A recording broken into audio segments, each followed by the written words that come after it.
और खबरों में सबसे पहले खबर उत्तर प्रदेश से आ रही बड़ी खबर के साथ मऊ में आज एसपी कौमी सेक्रेटरी राजीव राय की रिहाइशगाह पर अचानक आईटी यानी महकमा इनकम टैक्स का छापा पड़ गया। राजीव राय के मुताबिक वो घर पर सोए हुए थे कि अचानक पुलिस उनके कमरे में दाखिल हो गई। वहीं एसपी कारकुनान राजीव राय की रिहाइशगाह के बाहर जमा हो गए हैं। एसपी तर्जमान अनुराग भदौरिया का कहना है कि बीजेपी इक़्तिदार वाली यूपी हुकूमत इक़्तिदार का गलत इस्तेमाल कर रही है। उन्होंने ये भी कहा कि चाहे जितना भी इक़्तिदार का गलत इस्तेमाल कर लिया जाए, अवाम ने तो मन बना लिया है कि वो बीजेपी को हराएंगे। कुछ भी करोगे ना तो ये लोग वीडियो रिकॉर्डिंग करेंगे, जाने के बाद थाने से एफआईआर आएगा, फिर केस मुकदमा करोगे, अननेसेसरी उससे कोई फायदा है नहीं। ऐसा नहीं कि जो बाहर कर रहे हैं उसके करने से भीतर ये बंद कर देंगे, ये तो बंद नहीं होगा। तो प्रोसीजर कंप्लीट करने दो। कुछ भी ये लोग कहाँ से आए भैया, क्या कह रहे हैं? टैक्स वाले लोग हैं। कहाँ से आए? मऊ से कि बाहर से? अभी मुझे नहीं पता। अचानक सुबह प्रशासन के लोग यहाँ कुछ लोग आए हैं, अंदर किसी विभाग के लोग मौजूद हैं, हम लोगों को अंदर जाने भी नहीं दे रहे हैं और बता भी नहीं रहे कि आखिर क्या कार्रवाई चल रही है। अंदर से दरवाजा बंद है और उनके सभी समर्थक यहाँ धीरे धीरे जुट रहे हैं। किस तरह की कार्रवाई हो रही है, कौन सी कार्रवाई हो रही है, कोई किसी तरह की सूचना जानकारी नहीं दी जाए। जैसे जैसे उत्तर प्रदेश में चुनाव पास आएगा, भारतीय जनता पार्टी हर तरह का हथकंडा अपनाना चाहती है। चाहे कितनी भी भारतीय जनता पार्टी यहाँ सरकारी तंत्र का दुरुपयोग कर ले, उत्तर प्रदेश की जनता ने आपको हराने का मन बना लिया है। सीधे रुख करेंगे मऊ का। हमारे साथ मौजूद हैं हमारे नुमाइंदे अभिषेक राय। अभिषेक, इस वक्त की सबसे अहम खबर यही है कि इनकम टैक्स की छापेमारी लगातार जारी है। अभी तक की क्या कुछ डिटेल्स, क्या कुछ तफसीलात? जी, आपको बता दें कि मऊ जनपद के कोतवाली थाना क्षेत्र के सादतपुरा में राजू राय समाजवादी पार्टी के राष्ट्रीय प्रवक्ता हैं और उनके यहाँ इनकम टैक्स का छापा पड़ा है। करीब 7 बजे बताया जा रहा है कि छापा पड़ा है। अभी तक ले छापा चल ही रहा है। अंदर अधिकारी मौजूद है, उनके जांच पड़ताल की जा रही है। जो उनका इनकम टैक्स के अधिकारी अपना जो भी उनके होते हैं उनका लेकर अंदर गए हुए हैं और जांच पड़ताल कर रहे हैं। अंदर राजू राय भी मौजूद है, उनके जितने साथ में रहने वाले गनर है उनको भी वहाँ पे अपने पास बैठाया और उनसे बातचीत कर रही है, उनसे पूछताछ कर रही है और लगातार करीब 7 बजे से ये काम चल रहा है। जी अभिषेक, आपसे जानना चाहेंगे राजीव राय की तरफ से क्या कुछ रिएक्शन अभी तक, क्या कुछ बयान समाजवादी पार्टी की तरफ से भी?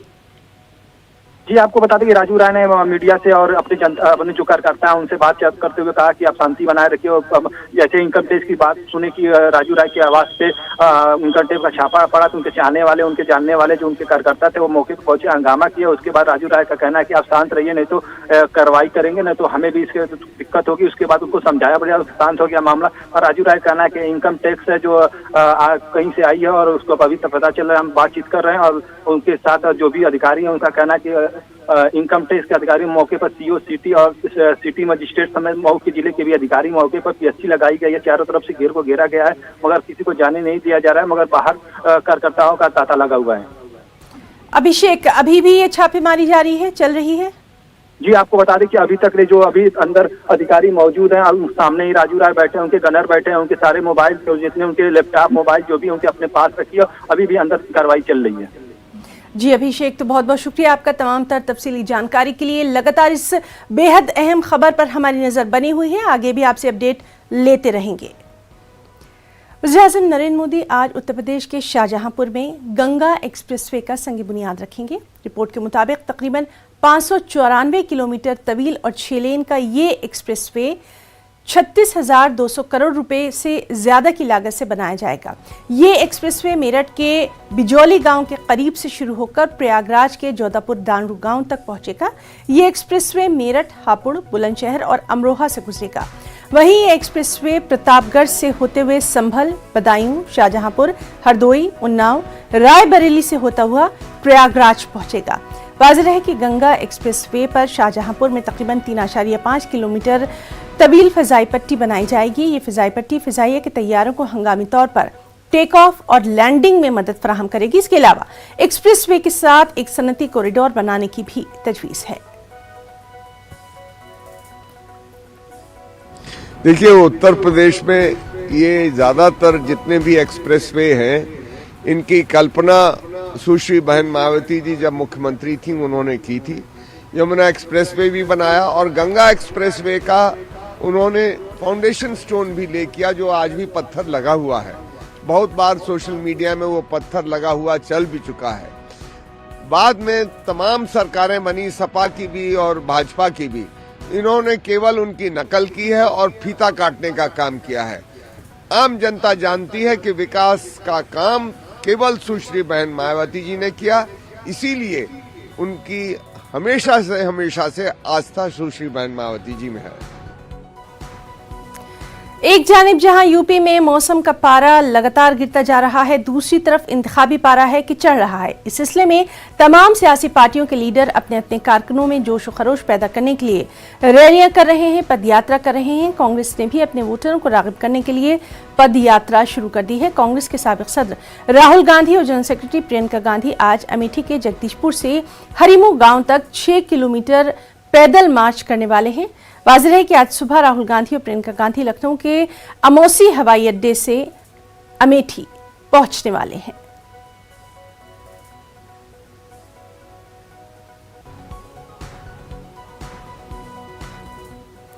मरकजी हुकूमत लड़कियों की शादी की उम्र 18 साल से बढ़ाकर 21 साल करने की तैयारियां कर रही है। हुकूमत अगले हफ्ते पार्लियामेंट के दोनों ऐवानों में इससे मुतालिक बिल पेश कर सकती है। बिल की मंजूरी से पहले ही इस मामले पर सियासत गर्मा गई है। एमआईएम के सरबराह और हैदराबाद के एमपी असदुद्दीन ओवैसी ने इस मामले पर मरकजी हुकूमत को तनकीद का निशाना बनाया और कहा कि जब एक लड़की 18 साल में अपना वोट डाल सकती है, वोट दे सकती है, तो वो अपना साथी क्यों नहीं चुन सकती। ओवैसी का कहना है कि आप हुकूमत हैं, मोहल्ले के चचा या अंकल नहीं कि आप फैसला करेंगे कि किसकी शादी कब होगी, लोगों को क्या खाना चाहिए। देखिए, इसलिए सही नहीं है क्योंकि अंग्रेजी का एक वर्ड है पैटर्नलिज्म। ये सरकार वही कर रही है। आप सरकार हैं, आप कोई महल्ले के चाचा या अंकल नहीं है कि कौन कब शादी करेगा, किससे करेगा, क्या खाएगा, किसकी इबादत करेगा। यह काम आपका नहीं है। आप 18 साल की उम्र में कानून के लिहाज से आप कॉन्ट्रैक्ट साइन कर सकते, आप बिजनेस शुरू कर सकते, आप वोट डाल सकते। आप वोट जब डालते हैं तो आपको ये अख्तियार है कि आप किसको प्रधानमंत्री पसंद करेंगे, किसको सांसद बनाएंगे, किसको विधायक बनाएंगे। जब ये अख्तियार एक 18 साल के भारत के नागरिक को दिया जा रहा है तो वो अपना पार्टनर चूज कैसे नहीं करेगा। कानूनन आप इजाजत भी दे रहे हैं कि भाई आप लिव इन रिलेशनशिप में भी रहिए। अब अगर आप सेक्सुअल रिलेशनशिप करना चाहते तो उसकी भी इजाजत आपको मिल रही है। आप फिर क्या कर रहे हैं? आप क्यों कर रहे हैं 21 साल? बल्कि मैं तो ये कहूंगा कि वो जो मर्दों को 21 साल की एज है उसको घटाकर 18 साल कर दीजिए।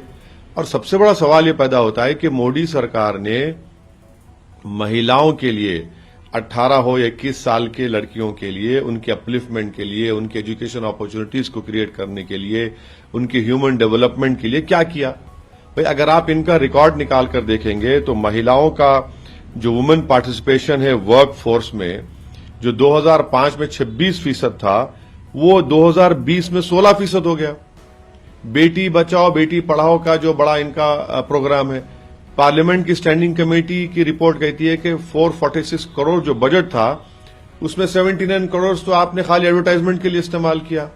और जो वेस्टर्न कंट्रीज हैं, चाहे यूएस हो, यूएस में बात स्टेट ऐसे भी हैं जहां पर 14 साल में शादी की इजाजत दी गई।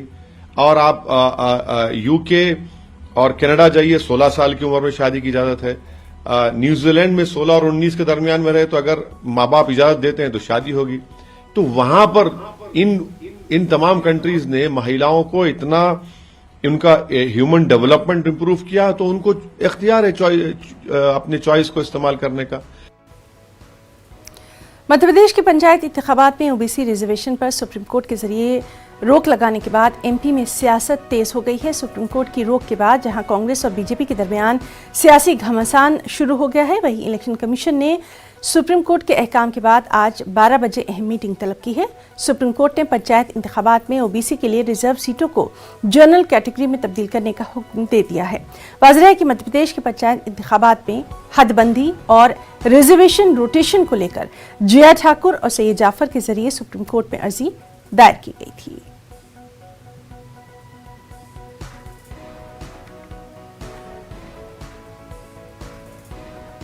वक्त एक छोटी सी ब्रेक का।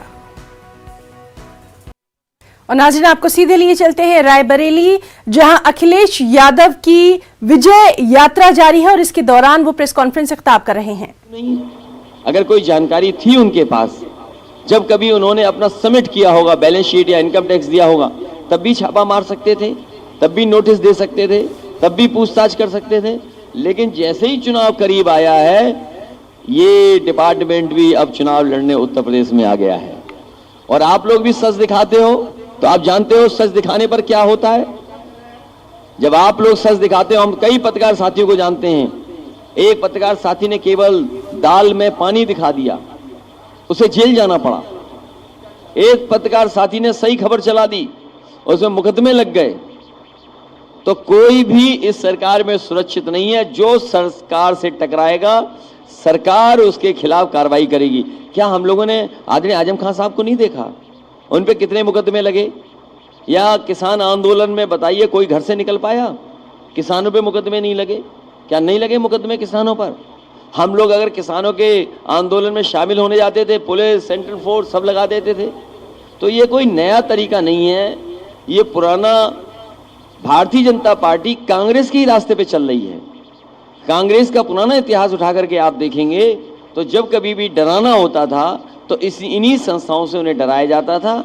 आज उसी रास्ते पर भारतीय जनता पार्टी चल रही है। भारतीय जनता पार्टी के पास भी कोई नया रास्ता नहीं है।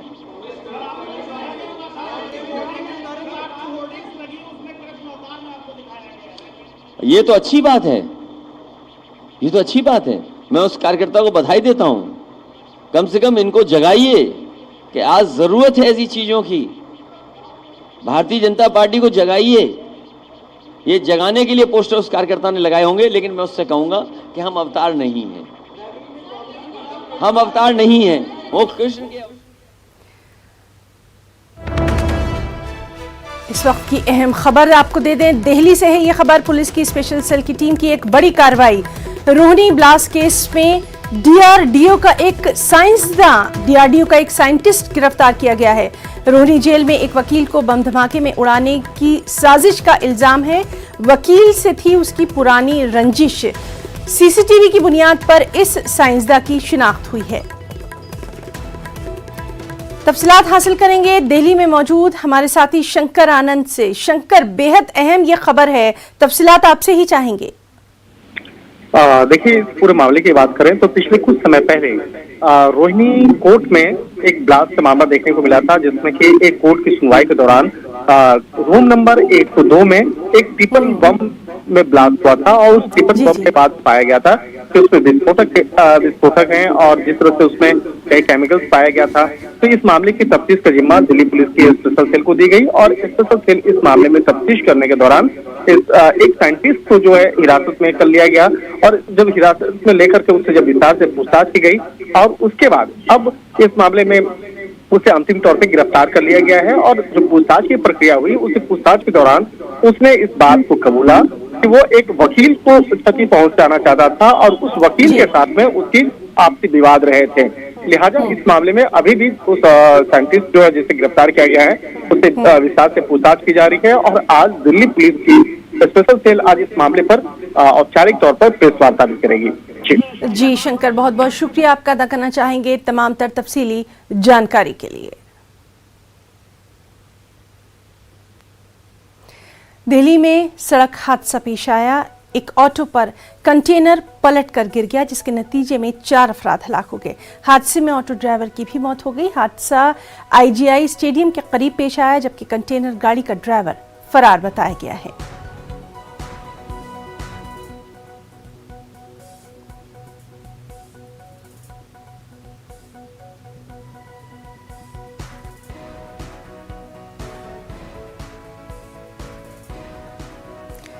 मुल्क में कोरोना की रफ्तार तेज है। गुज़िश्ता 24 घंटों के दौरान मुल्क में 7,145 मामले देखे गए, जबकि 8,706 सेहतयाब हुए। महकमा सेहत की तरफ से जारी करदा आदाद-ओ-शुमार के मुताबिक 289 अफराद की मौत हुई है। दूसरी जानिब मुल्क में कोरोना वैक्सीनेशन भी बड़े पैमाने पर जारी है।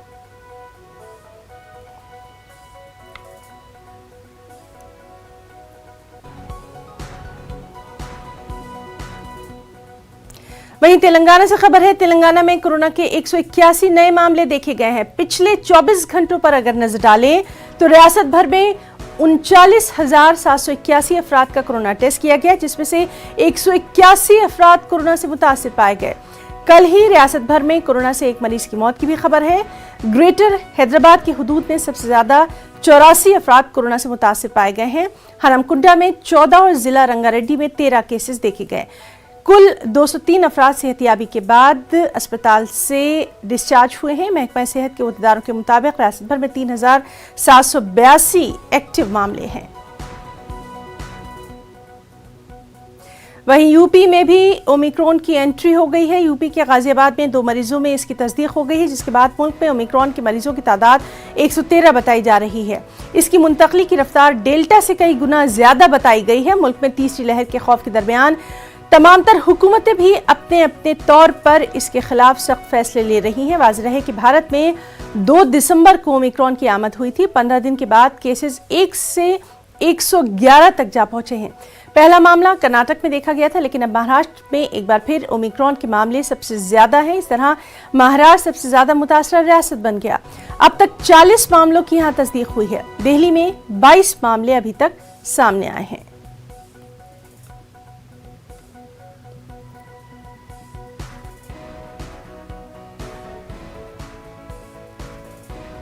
फौज की सशस्त्र सीमा बल 2nd बटालियन पटन की जानिब से जिला बारामूला के स्कूली बच्चों को मुल्क की मुख्तलिफ रियासतों के तारीखी मुकामात पर टूर पर भेजा गया। ये बच्चे दिल्ली, लखनऊ और दीगर रियासतों में जाकर तारीखी मुकामात का दौरा करके इन मुकामात की तारीखी अहमियत से वाकिफ होंगे।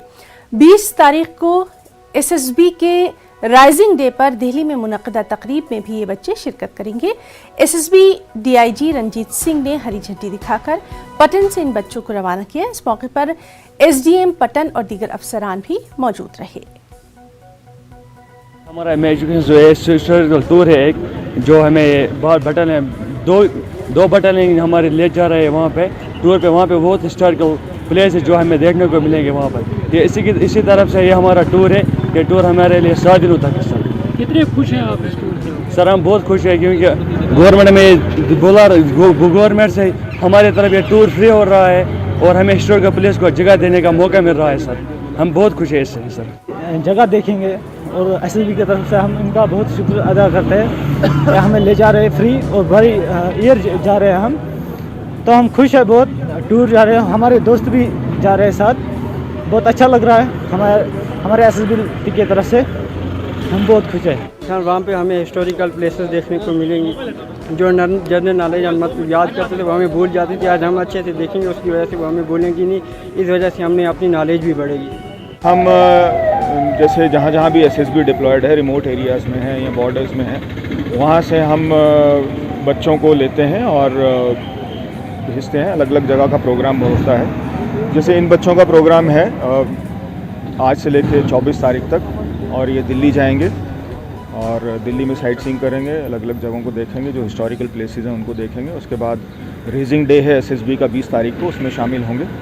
और उसके बाद ये लखनऊ जाएंगे और लखनऊ में वहाँ पे जो भी हिस्टोरिकल प्लेसेस हैं और देश के जो अहम जगह हैं उनको देखेंगे और उसको जानेंगे। यही हमारा मकसद है।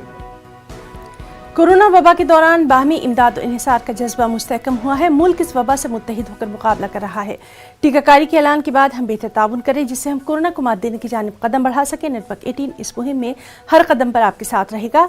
जब तक सभी महफूज नहीं, तब तक कोई महफूज नहीं होगा। इसी सोच की बुनियाद पर हमारी मुहिम संजीवनी का मकसद यकीनी बनाना है कि वैक्सीन पाना सभी हिंदुस्तानियों का हक है।